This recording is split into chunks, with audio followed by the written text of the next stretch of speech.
Hi, I'm Silva. And I'm Angela Rogers, and welcome to Harder Than We Thought. We're two best friends that banter like sisters. We share our unique perspectives on life, careers, and everything in between. This podcast is informative, entertaining, and downright hilarious. We're the best friend duo you never knew you needed.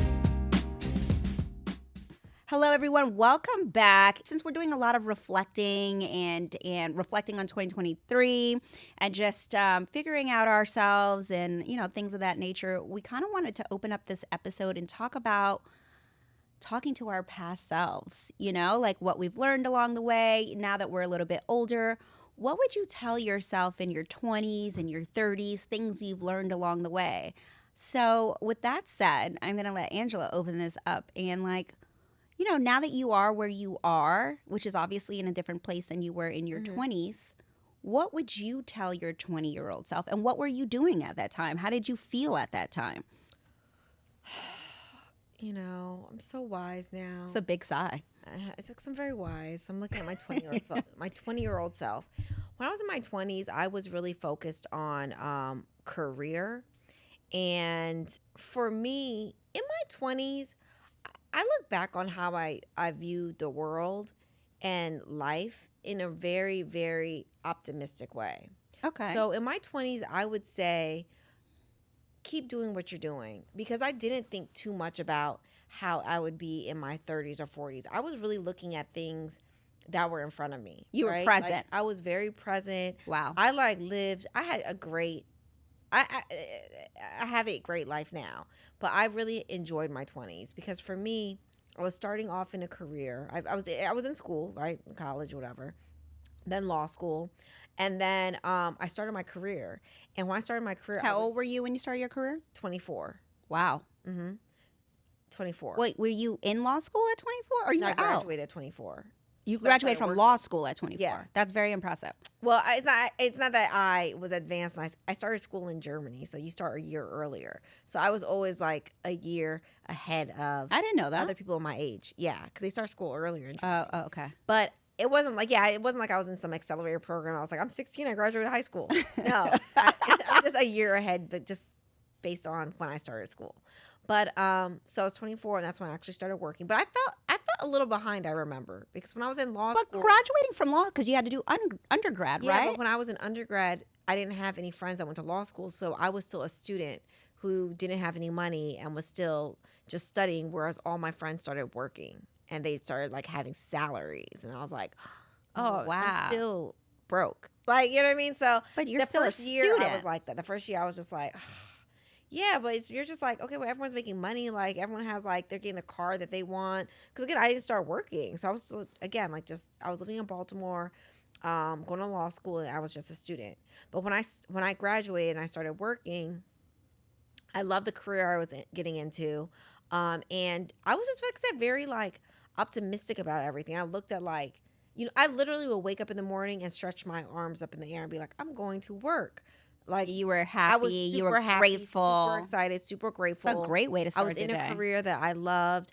I wasn't even making that much money then. That was probably the only downside, but I still was just very happy about where I saw myself going. And then personally, I was like having fun with friends. I was in a relationship. I was living in New York. You know what I mean? I was living with my sister, so I didn't have any bills. Like, my God, your 20s was amazing. 20s were good. Yeah, my parents had bought me a car when I graduated law school. So again, like I was just like, I'm living life. And again, I wasn't really making any money, but I was still very excited about everything. And I spent my 30s thinking back at how optimistic and I was in my 20s. So for me, I don't really have any advice for 20-year-old you did me. your 20s right. Yeah, I feel like I really did my 20s right, just because I remember I can get back into my body and remember how I felt in that time period. So for my 20-year-old self, I would say, girl, just keep doing what you're doing. Stay, and hopefully you can hold on to this optimistic, the world is your oyster mentality that you have. I love your 20s. Yeah, you sound like a badass in your 20s. I was. What about you for your 20s? Oh my God, my 20s are a mess. Uh-huh. I was broke. I was a drunk. I was a party animal. I wasn't drunk I wasn't an alcoholic, But I When was it came to, so and when you're talking about your 20s, work and personal, what would you tell yourself then?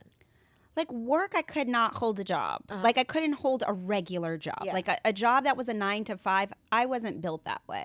I'm not built on a 9 to 5. I'm not built on someone else telling me what to do or having a job that is not a team environment where I am contributing in some sort of way my ideas. So therefore, I was lost. I'm a creative, and in my 20s, creatives didn't really have a job unless you were an artist or I wanted to possibly maybe be a producer, but didn't know how to get around that. But I loved fashion, so how could I work in the fashion industry? I wanted to be a creative director, but I didn't graduate from school. So in my 20s, it was like you had to go to college and you had to graduate with a degree in order to get a job. And like these were the things that everyone kept telling me I needed to do. However, I was going to college, but then I ran out of money and I had to drop out. Like I was always financially responsible for myself. I didn't have anyone to look back on. So it was like, to fall back on. So for me, I'm like, all right, well, fuck it. College wasn't for me. And you know what? I didn't like it anyway. I was also majoring in, I was a bio pre-med major. I don't know what I was thinking because there's no way I would have went through med school. Yeah. Like I couldn't have, that was your intention? My intention was to be a pediatrician. Oh. Yeah. But I'm like, I couldn't have gotten through that. So somewhere along the lines, I took a turn and I just became a bartender. And don't get me wrong, I had the best time ever. My 20s were so much fun. I hung out like crazy. I loved being a bartender because I got to meet so many people. I love meeting new people and I love traveling and doing those things. And luckily, I always had a friend or a boyfriend who would take me on trips and we would do these lavish things. Even though I had $0 and 0 cents, I in some way was very optimistic in that way too. I was super optimistic about life. Like I knew I wanted a plush lifestyle. I just didn't have any money. So I would kind of cling to people who did have it and they would provide it for me. But like if looking back, like telling my 20-year-old self, I would definitely have to say priorities. Like you can have fun, but you need to have some sort of focus here. Maybe if there was a way that I could better myself, maybe go back to school. I didn't have to go to the expensive school I went to. Like I went to a private institute, which was like, I could have went to a community school. There were so many CUNYs and SUNYs in New York City and New York. Like, why didn't I apply there? But again, that goes back to being in high school and having no guidance. Like I didn't know where to apply to in college because I didn't apply myself in that way. And I'm not going to blame my parents and say like, they didn't help me. I remember being in high school and I remember these moments. I could have applied myself. And I did not. So I think, again, I know if I was talking to my 20-year-old self, I would be like, okay, hey, tone it down with the drinking. This is great. You're having a great time. I love this for you. Yeah. But your 20s are going to fly by. You need to create something. Like create a little path for yourself that would make your 30s a little bit easier. Yeah. I feel like I should have gotten my hustle on as far as my career earlier.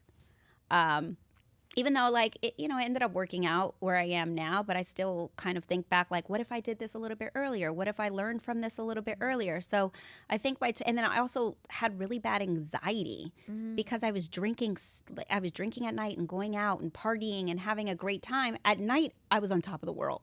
At night, I was like, oh, I love New York. This is amazing. That was definitely you. I was like, this is the best place on earth.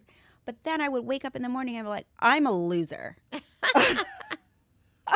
I would wake up and be like, oh my God, you're such a fucking loser. Like you're hungover. Like you don't have a job. It's up like you're just a bartender. And this happened until like 28, 29 when I really started struggling. And I'm like, I want to be a parent. Like I don't have anything to look forward I'm a bartender. I can't be a parent and be a bartender. Yeah. Like it was crazy to me. So I think, I would definitely tell myself, look, have a good time, but also you need to focus on your priorities. Have some priorities, have some intentions and some goals and start really focusing in on what it is that you want to do. Yeah. And that's the advice I would give myself in my 20s. What about 30s? 30s. Okay. So, like I said, my 20s, I'm like on top of the world. I'm like loving life. I'm just like, I can conquer anything. Like, I'm the captain of the ship. What does it say? The master of the... It's the captain of the ship. It was like I but think. it's some saying that I actually used to always say this saying. Master in of my 20s. domain? No, but it's like captain and master of your... I don't know. Something. I'm going to think about what this is. But I'm probably sure our listeners are screaming I it. was so optimistic that I would say this all the time in my 20s because, again, like, life was good. Life was just great. Couldn't complain. And then I got into my 30s. And I remember my 30th birthday. It was...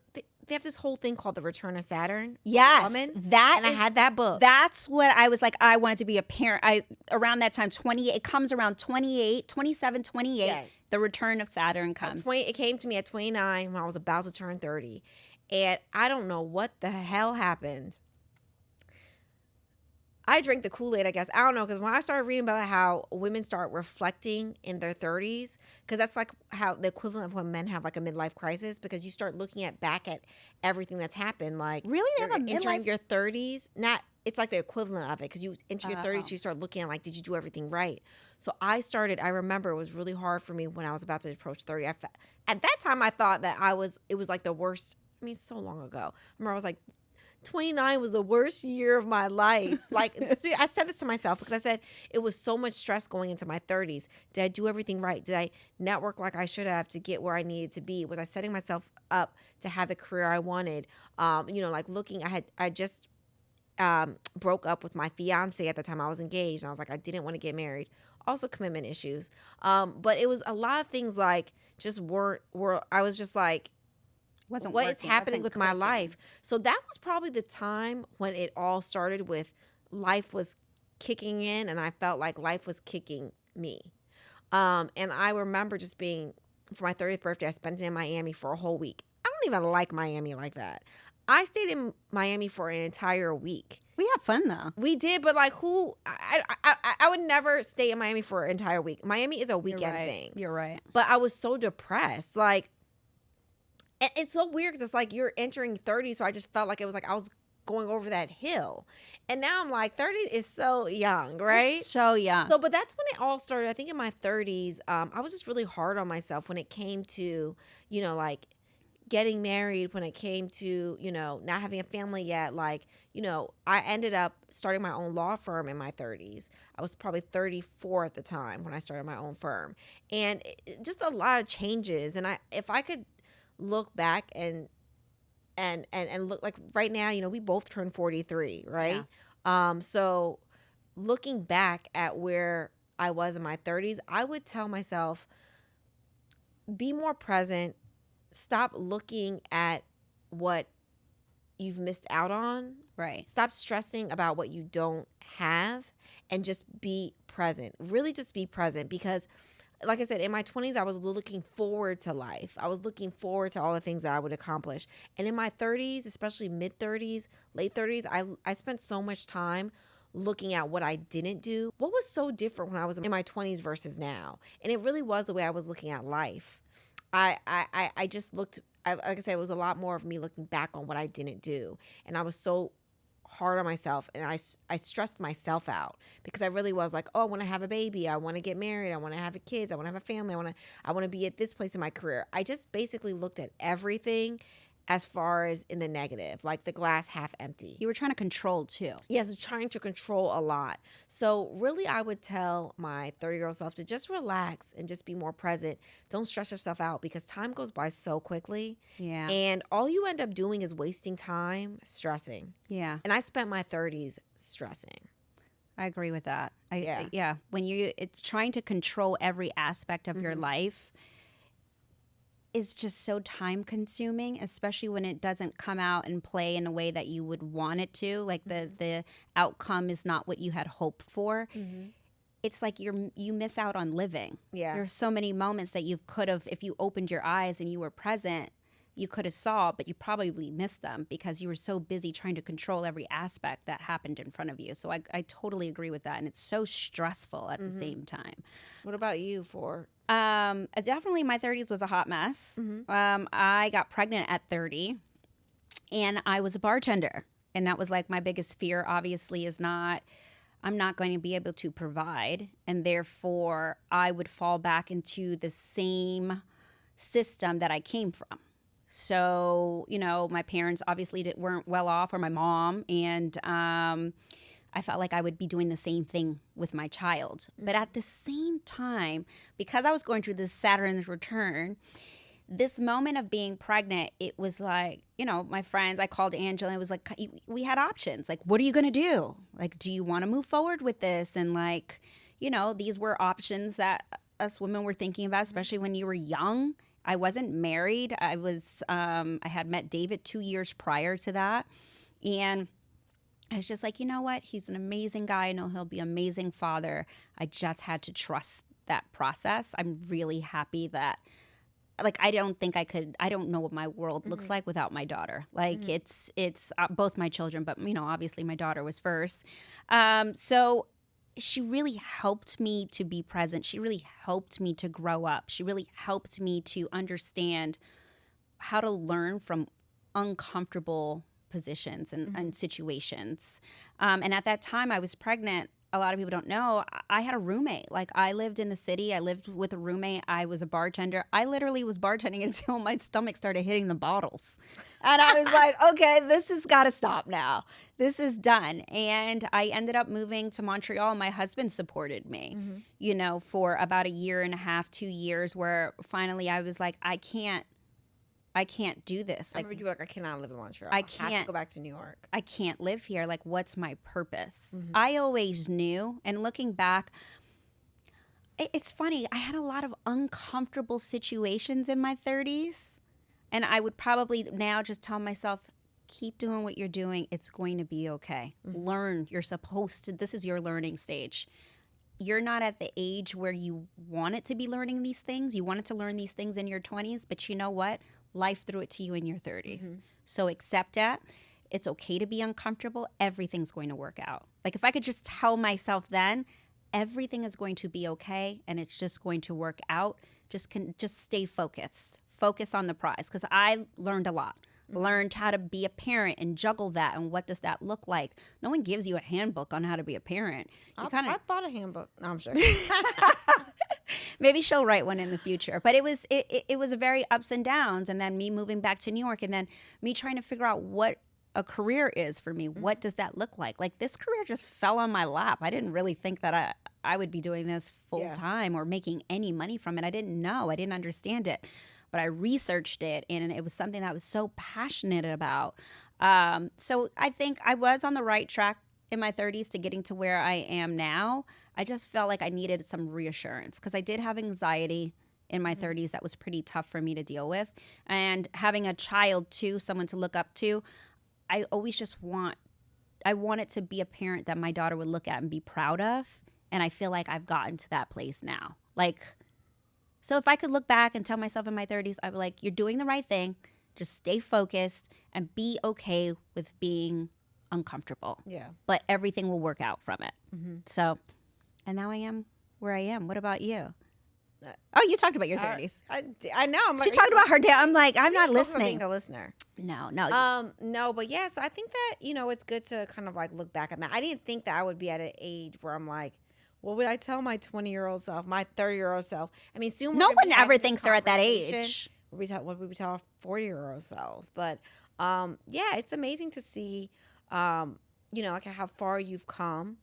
And it doesn't seem like it was that long ago. It but doesn't. It flies so quickly. Long ago. Time flies so. Once you start hitting your 21, it just starts to fly by, and you really don't think you're gonna wake up one day and be 40. Like, it happens so quickly, and I'm okay with being 40. Like, same. I really embraced it, and I'm fine with it. I'm not okay with the aging part. Like, I'm having some issues there, but other than that, like, I feel very comfortable and happy in my skin and where I am. But I do feel like I still have a lot of growing to do. I think my biggest advice for even anyone listening to this and things that I've learned in 20s and 30s and where I am now is to be present. Yeah. Like, don't focus on the past. Like, that was written, and we can't unwrite it. We can't change that past. The past is what it is. what can you take away from that you learned from? And the future is going to be Yeah. what's going to be. You know, you just spend so much time wasted when you stress about what will come or Yeah, won't come, what will come. right? So you just spend so much time stressing about it, and you just end up not living your life and just, you know, being present in what's happening. And like You're I said, missing the things that are in front you of really you. are. You really are. So I think it's important that we, you know, like constantly are aware of that, like live in the now, the power of now, like, you know, all those things. Like you just really have to be present. So important. You like that book too, right? The Love it. It's Power my of favorite. Now. I can listen to that book over and over and over. Yeah, The Power of Now, which is also on Headway if you want to do 15 minutes. But see, Cliff that's a notes. book you should not do on Headway. That's a book you actually need to listen to the audiobook, because there's so many Gems. in there. There's so many, you know, it just talks so much about how you should be looking at life and your subconscious, and how the art plays part. I can't imagine a Cliff Notes on that. Okay, I'm going to Yeah. listen to the Cliff Notes, and then I also will listen to the whole book and see what came out of it and what didn't. But anyways, with all that to say, stop focusing on the past, stop focusing on the future, focus what is on the present. And remember, when you are in the present and working on the present, that dictates what your future will be. So make your present a good one. Yeah, okay, good. I like that. Well, we'll drop it right there. Okay, we're going to leave it right there. We hope that you like this conversation today. Definitely check us out on Harder Than We Thought. And if you have any feedback for us, please let us know. And we will speak next week. Bye. Bye. Thank you for listening to Harder Than We Thought. You can catch us every Monday with episodes that will help you get through your week. Please don't forget to subscribe and make sure you leave a review, because we would love to hear from you. You can also follow us on social at Harder Than We Thought.